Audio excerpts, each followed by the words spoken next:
कई लोग कहते हैं कि बोरो लोग चाइना से आई है, वो लोग चाइनीज है, और कुछ लोगों का कहना है बोरो लोग असुर यानी दानव था। क्या बोरो ट्राइब चाइनीज है और क्या वो लोग असुर थे? बोरो ट्राइब की इतिहास बेहद ही दिलचस्पी है। बोरो लोग इंडिया नॉर्थ ईस्ट के असम राज्य में रहने वाले ट्राइब है।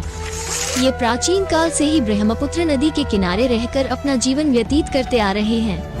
बोरो ट्राइब असम के अलावा वेस्ट बंगाल, मेघालय, मिजोरम, त्रिपुरा, नागालैंड, अरुणाचल प्रदेश और दूसरे देशों नेपाल, भूटान, बांग्लादेश में अपनी जिंदगी जी रही है।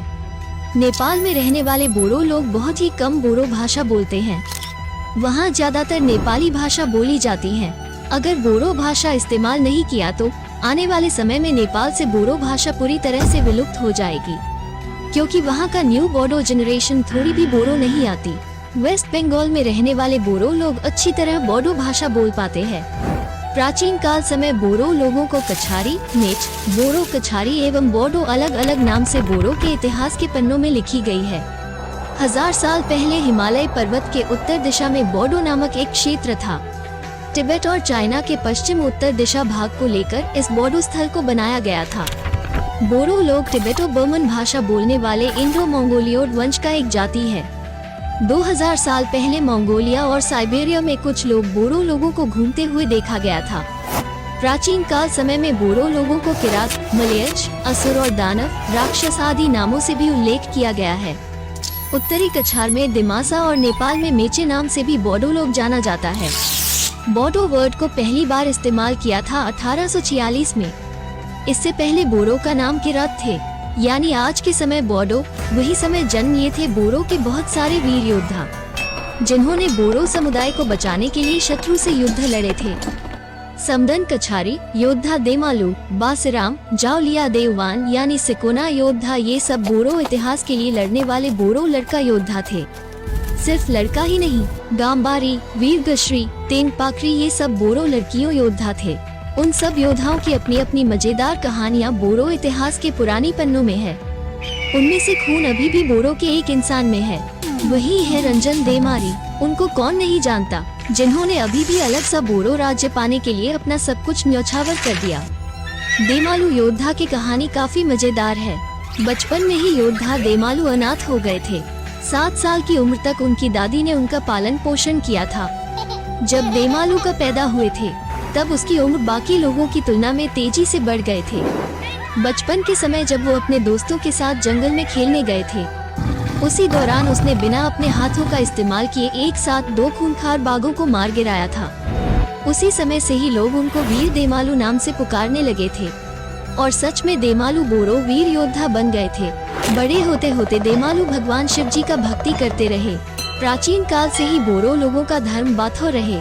बाथों के अंदर यूफोबिया पौधा यानी स्पर्जस प्लांट होते हैं।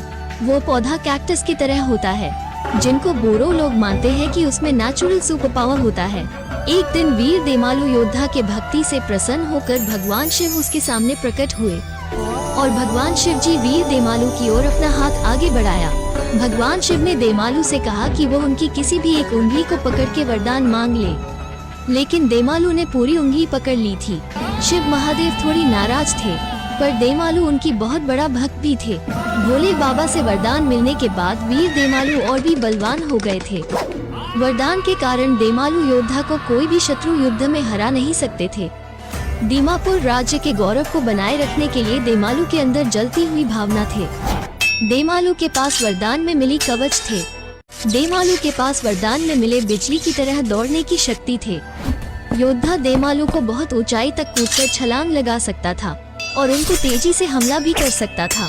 एक दिन बहादुर देमालू ने अपनी सेना के साथ बर्मा के राजा को हराया था, और जीत के बदले में सफेद हाथी और एक चमकदार हीरा लाए थे।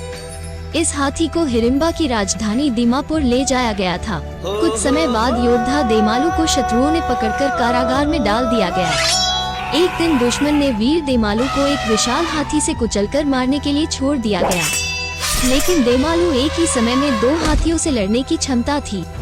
दुश्मन ने देमालू को मारने के लिए उनकी सौतेली माँ से मदद मांगी।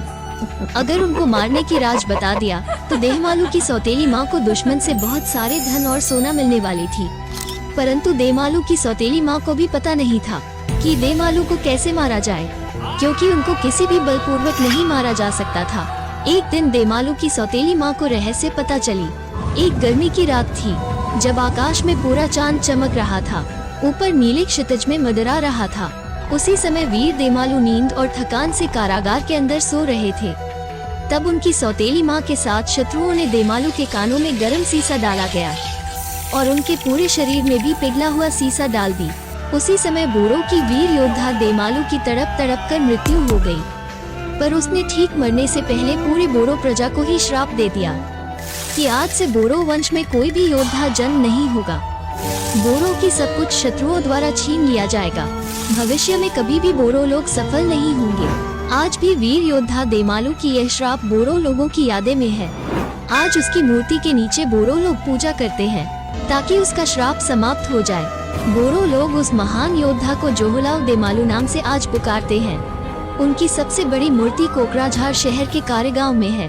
वैसे बोरो की एक मशहूर इलाका पर्वत जोरा को कौन नहीं जानता, जिन इलाका के अंदर गुरुदेव कालीचरण ब्रह्मोद जन्म लिए थे। ज्यादातर बोरो की एनडीएफबी युद्ध पर्वत जोरा इलाके पर भी हुए थे। पहले समय पर्वत जोरा इलाके बहुत सारे कीमती पेड़ पौधे से भरा हुआ जंगल था। वहाँ पर अलग अलग आवाज के पशु पक्षी भी देखने को मिलती थे। कुछ बहुत सारे गांव और जगह को एक साथ नाम रखा गया था पर्वत जोरा। आप लोग इस मैप के द्वारा कुछ गांवों देख सकते हैं और वो जगह काफी सारे फूलों की गंध से भरे थे। जंगल बहुत घने और जंगली सब्जियों की कमी नहीं थे। उस पर्वत जोरा जगह की एक पुरानी गाना भी बने थे, लेकिन दुर्भाग्य से आज धीरे धीरे पर्वत जोरा की सुंदरता घट रही है। पुरानी समय से ही बोरो लोग जादू टोना या डायन ये सब मानते आ रही है।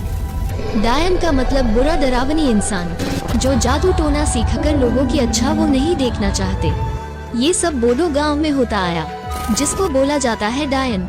लेकिन जो लोग साइंस को मानते हैं वो लोग ऐसे कुछ नहीं मानता, लेकिन रात्रि के समय निकालते हैं। ऐसे में जरूरत से ज्यादा विश्वास करके बोरो लोग अंधविश्वास में आकर किसी के परिवार को ही डायन समझकर खत्म कर दिया था। शाम के समय यानी रात होने के समय में मुर्गा आवाज करना, रात में उल्लू अलग तरीके से आवाज निकलना, दिन के समय लोमड़ी की आवाज, रात में कुत्तों का रोने की आवाज, रास्ते में काला बिल्ली रास्ता पार करना और अलग तरह की आवाज निकलना, सुबह समय कौवा की आवाज सुनाई देना, ये सब बोरो लोग अशुभ मानते हैं, जैसे कि कोई उनके साथ बड़ी मुसीबत आने वाले हैं। लेकिन आज साइंस युग में ये सब कम होते गए। नॉर्थ ईस्ट के सबसे प्राचीन निवासी लोग बोरो कछारी थे। वहाँ कदम रखते ही बोरो कछारी लोग खेती करना शुरू कर दिया था। प्राचीन इतिहास समय बोरो में जो लड़कियाँ कामों में कुशल नहीं थे, जैसे खाना बनाना, वीविंग करना, खेती में धान वगैरह का काम, अगर इन सब काम को नहीं करना आता तो कोई भी बोरो लड़का उस लड़की से शादी नहीं करते थे। इसलिए पुराने जमाने से ही बोरो लड़की लोग भी काफी एक्सपर्ट और टैलेंटेड है। बोरो गांव के किसी भी घर में वीविंग होते थे और आज भी देखने को मिलती है, जहां वो लोग खुद का ट्रेडिशनल कपड़ा बनाती है। बोरो लोगों की ये कुछ खास तरह के संगीत यंत्र है। देखने में ये वायलिन जैसी है, लेकिन बोरो भाषा में उसको सेरजा बोलती है। ये वायलिन से थोड़ा अलग है, जिसको बोरो लोगों की लंबी इतिहास में सांदो बाउदिया नामक एक बोरो लड़का ने अकेले जंगल में जाकर बजाया करते थे। बोरो के सबसे पुराने और पहला फीमेल सिंगर थे सुलेखा बसुमतारी। उन्होंने 1979 में ऑल इंडिया रेडियो के माध्यम से भी गाया था। सुलेखा को बोरो लोग क्वीन ऑफ म्यूजिक नाम से भी जाना जाता है। उनको कॉमन हिल माइना बर्ड यानी मैना पक्षी नाम से भी लोग पुकारते हैं, यानी बोडो लैंग्वेज में देमकनी रानी दाओ महीना। सुलेखा बसुमतारी क्लास 5 से ही गाना गाने शुरू कर दिया था। उनका जन्म तारीख 28 जनवरी 1962 में चिरांग डिस्ट्रिक्ट बैजनी में हुई थी। सुलेखा अक्सर लता मंगेशकर की गाना सुनता रहता था। उनको लता मंगेशकर की आवाज पसंद थे। उन्होंने बोडो फर्स्ट मूवी अलायारोन में भी गाना गाया था। अलायारोन फिल्म रिलीज हुए थे 13 मार्च 1986 को। उस समय गाना कैसेट्स पर स्टोर हुआ करता था और कैसेट्स के बाद कॉम्पैक्ट डिस्क आई, यानी सीडी का जमाना। आज सुलेखा बसुमतारी प्राइमरी स्कूल में टीचर की काम करते हैं।